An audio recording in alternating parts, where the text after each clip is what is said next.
Mais bien, chers frères, esprit sans intelligence, comme votre cœur est lent à croire tout ce que les prophètes ont dit,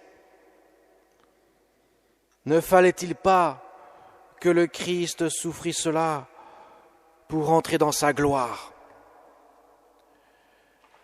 Mais bien, chers frères, imaginez un peu la scène. Les deux disciples dits d'Emmaüs quittent Jérusalem pour aller vers ce village à 2 heures de route de Jérusalem. Et voilà qu'ils rencontrent un inconnu. Ils ne reconnaissent pas Jésus, bien sûr.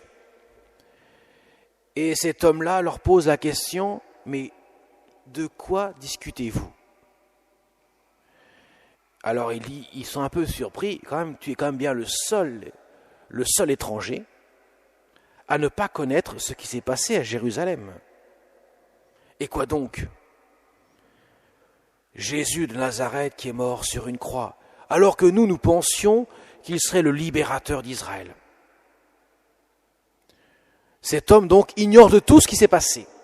Et voilà qu'il leur dit tout à coup, « Esprit sans intelligence, comme votre cœur est lent à croire. » Il commence par expliquer le sens des Écritures. Ne fallait-il pas que le Christ souffrit tout cela pour entrer dans sa gloire? Et en partant de Moïse et de tous les prophètes, il leur interprète le sens des Écritures.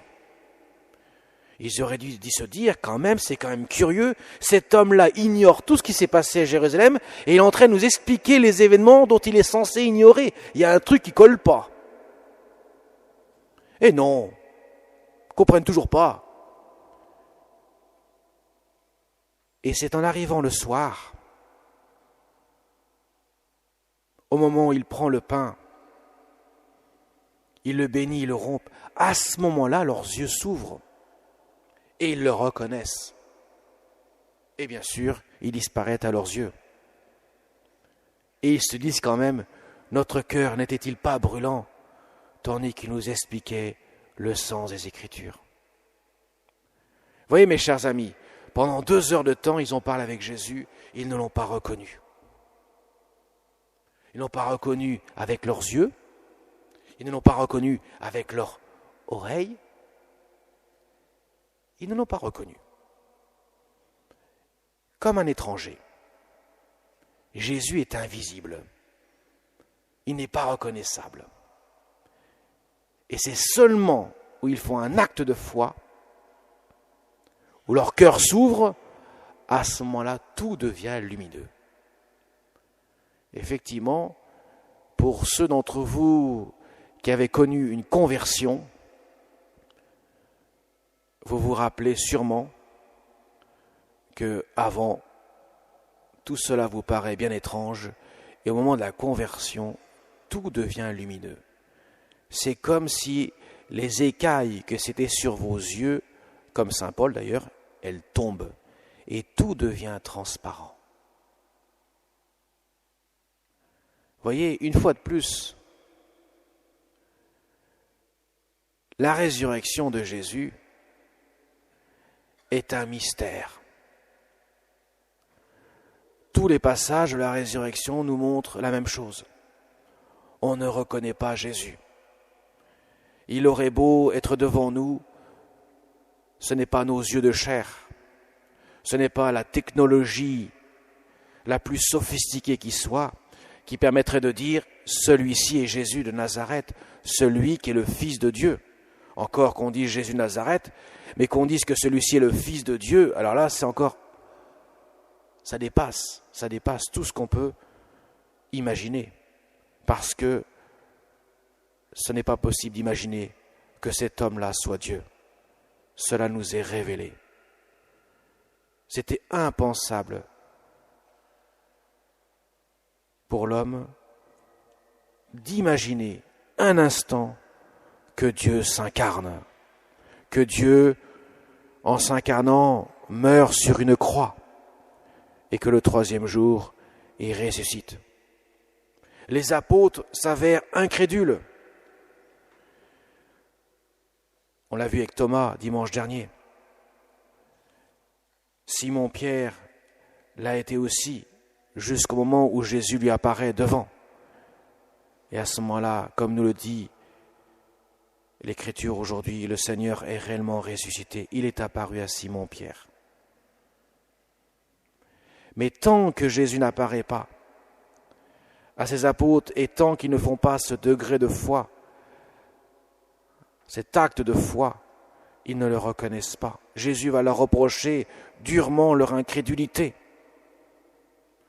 Vous voyez, mes chers amis, nous ne sommes pas plus handicapés parce que nous ne voyons pas le ressuscité de nos yeux de chair, comme d'ailleurs l'avait laissé entendre Jésus à Thomas dimanche dernier, en disant « Heureux ceux qui croient sans avoir vu ». La foi est un don de Dieu. Il faut ouvrir notre cœur à Dieu pour qu'il puisse être reconnaissable à nos yeux, non pas de chair, mais du cœur. Et mes chers amis, nous avons la même chose qui va se dérouler dans quelques instants. Je vous explique les Saintes Écritures, certes, ce n'est pas Dieu, ce n'est pas Jésus, mais dans quelques instants, le pain va devenir le corps de notre Seigneur Jésus, le vin va devenir le sang de notre Seigneur Jésus. Si nous analysons les choses avec nos yeux de chair, nous ne verrons que du pain, que du vin. Enfin, le vin, on ne le voit pas, mais vous ne verrez pas la divinité de notre Seigneur Jésus. Vous ne verrez pas de vos yeux de chair que c'est Dieu sur l'autel. Seule la foi vous le dira. Et nous pouvons passer à côté de Jésus sans le reconnaître. Nous pouvons passer devant le tabernacle sans reconnaître celui qui est présent pour nous. La grande difficulté, mes chers amis, ce n'est pas que Dieu est absent, c'est nous qui sommes absents à la présence de Dieu.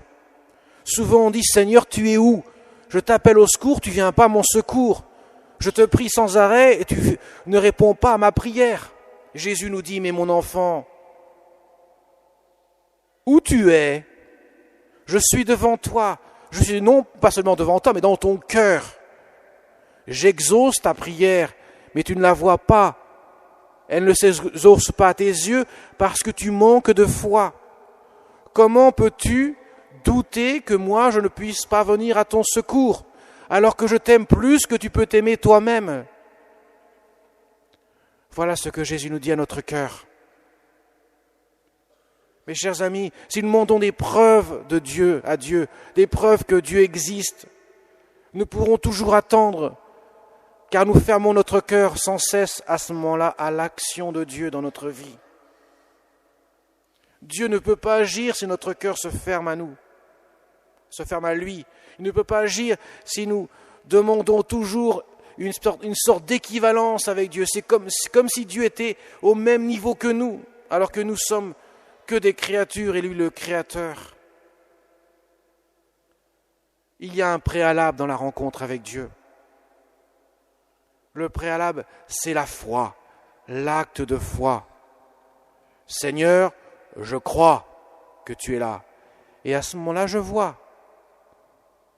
Comme Thomas. Je crois. Et en croyant, je vois celui qui est devant moi. Je vois son action. Mais si je demande des preuves à Dieu, si je teste Dieu, je vais lui demander ça et je verrai bien s'il exauce ma prière. Si je joue au marchandage avec lui, ne nous étonnons pas que nous soyons déçus. Nous ne pouvons qu'être déçus. Mais ce n'est pas Dieu qui ne répond pas. C'est nous-mêmes qui fermons notre cœur à Dieu. Vous voyez, mes chers amis, la résurrection, cette victoire de Jésus sur la mort, elle doit s'incarner dans notre vie de chaque jour. Elle doit commencer dans notre cœur. Et ainsi, Dieu réalisera les miracles que je peux lui demander, comme il le fait pour tous ceux qui accueillent sa grâce. C'est le sens de l'appel que le Seigneur nous adresse aujourd'hui. Il nous explique le sens des Écritures. Quand nous entendons quand nous écoutons l'Évangile, ce n'est pas un texte lointain qui a été écrit il y a 2000 ans, comme je pourrais écouter un roman ou je ne sais quoi encore. C'est une parole divine qui s'adresse à mon cœur. Et pour qu'elle puisse porter du fruit, il faut que j'ouvre mon cœur à Dieu. Alors demandons au Seigneur, avec l'intercession de la Vierge Marie, de pouvoir ouvrir notre cœur, que nous puissions reconnaître l'action de Dieu dans notre vie, aussi bien pour nous-mêmes que pour ceux qui nous entourent. Car Dieu veut transformer nos cœurs. Donnons-lui sans réserve notre voix. Parce que lui, c'est clair, il ne nous déçoit jamais. Jamais. Lui seul est digne de confiance parfaite. Comme Jésus avait demandé à Sainte Faustine, demande-moi que je puisse avoir confiance